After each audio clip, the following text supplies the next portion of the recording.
Everything is happening very, very fast at the moment that it's very difficult to take anything in as to why we're doing it.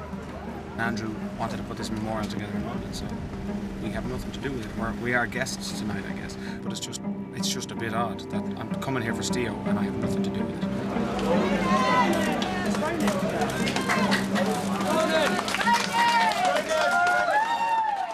I guess we said our goodbyes to Steo, and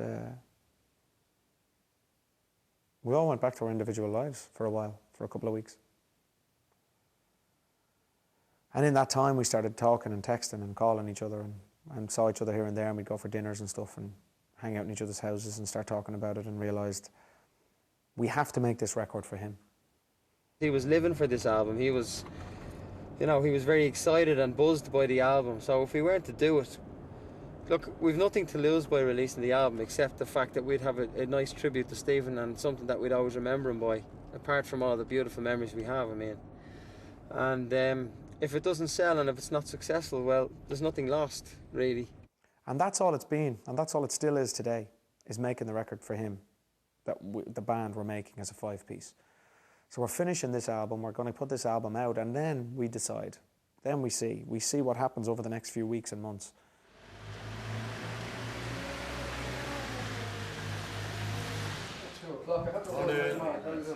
You were doing an interview at the time, so I didn't mind. Hey guys. Mr. Walsh. How are you doing?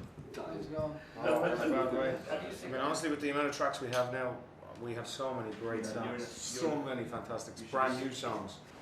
My attitude is I want to come out of this meeting going, do you know what, it's not just about the 3 singles, it's about the best record we've ever made. Yeah. I cross over quite a bit with Greg Wells on one of the tracks. Just looking at it. Shano crosses over.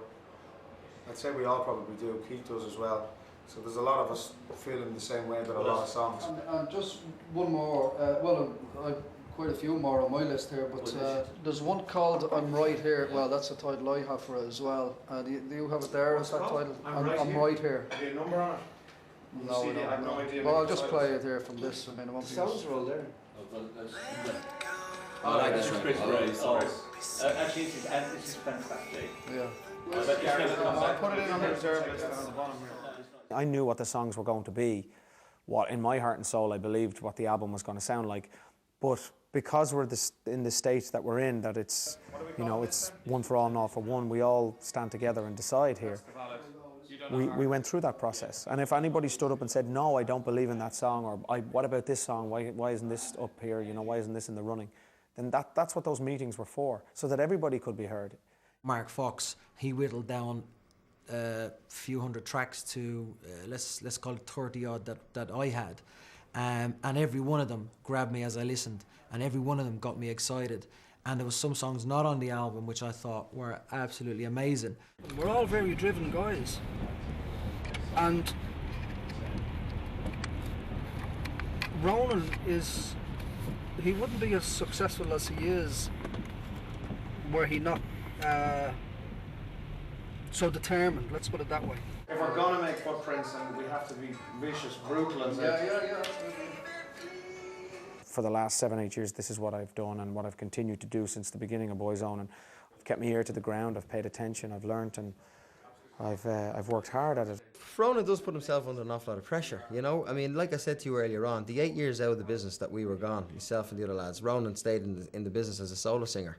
And his education of those 8 years, what he learned over those 8 years is phenomenal. And when I saw that in the first rehearsals of the first Boyzone reunion tour, I was blown away by his knowledge and his understanding of the music and his understanding of how to direct the musicians and how to pull it all together. I think this is the last one, actually. Okay, because I'm just aware of time for everybody, and you know... Hold your head up, this is the last one. Okay. He does it because he loves it, and he loves the business, and he does it very well, but you never hear him moaning.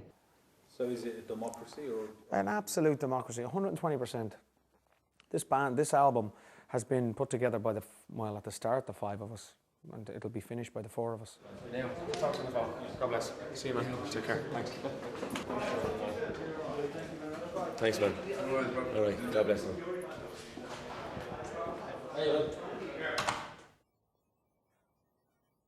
I said, I mean, you know, lads, there's going to be a huge hole in the band.